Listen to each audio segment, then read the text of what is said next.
BJP আন্দোলনে পড়ে না, সব সময় চলে যাচ্ছে এখানে সিপিএম কংগ্রেস আর বিজেপি মিলে।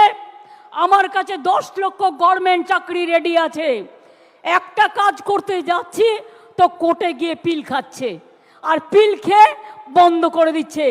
কখনো বলছে 26,000-এর চাকরি খাই, কখনো বলছে 42,000-এর চাকরি খাই, কখনো বলছে ওবিসি উঠিয়ে দাও, না উঠবে না, কারো চাকরি যাবে না। ওবিসি নিয়েও আমরা লড়ছি, জেনে রাখবেন। আমরা সুপ্রিম কোর্টে গেছি, আমরা লড়াই চালিয়ে যাব, আমরা লড়াই করব।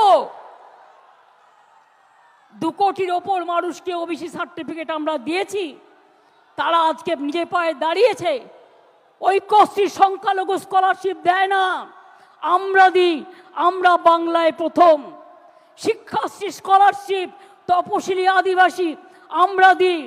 তৃণমূল কংগ্রেস করতে গেলে আমার সব চাই, আমাদের সবটাই চাই, সব মানুষকে নিয়ে, সব জেলাকে নিয়ে, সব ব্লককে নিয়ে।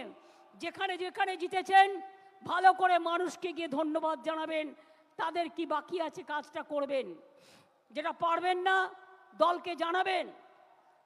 আর যেখানে আমরা জিতিনি সেখানে মানুষের ঘরে ঘরে গিয়ে বলবেন আমাদের ক্ষমা করবেন, হয়তো আপনাদের বিশ্বাসযোগ্যতায় আমাদের কোনো খামতি ছিল, আগামী দিন যাতে না হয় আমরা দেখব, আমাদের আশীর্বাদ রাখবেন। বাংলাদেশে নিয়ে যদি আপনাদের কোনো পরিবার থাকে, পরিজন থাকে, কেউ পড়াশোনা করতে যান, কেউ চিকিৎসা করতে এসে ফিরতে না পারেন, যদি কোনো সহযোগিতার দরকার হয়, আমি বাংলাদেশ নিয়ে কোনো কথা বলতে পারি না, কারণ ওটা একটা আলাদা দেশ, যা বলার ইন্ডিয়া গভর্নমেন্ট বলবে, আমি বলতে পারি না। কিন্তু আমি এটুকু বলতে পারি, অসহায় মানুষ যদি বাংলায় দরজা খটখটানি করে, আমরা তাদের আশ্রয় নিশ্চয়ই দেব। তার কারণ এটা ইউনাইটেড নেশনসের একটা রেজুলেশন আছে, কেউ যদি রিফিউজি হয়ে যায় তাকে পাশের পার্শ্ববর্তী এলাকা তাকে সম্মান জানাবে।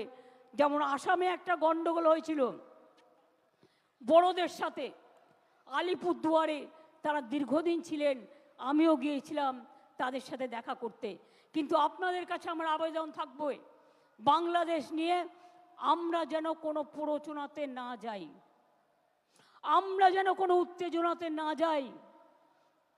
আমাদের সহমর্মিতা, আমাদের দুঃখ, সে যারই রক্ত ঝরুক তাদের জন্য আছে। আমরা দুঃখী, আমরাও খবর রাখছি। ছাত্রছাত্রীদের মহান প্রাণ, তাজা প্রাণগুলো চলে যাচ্ছে।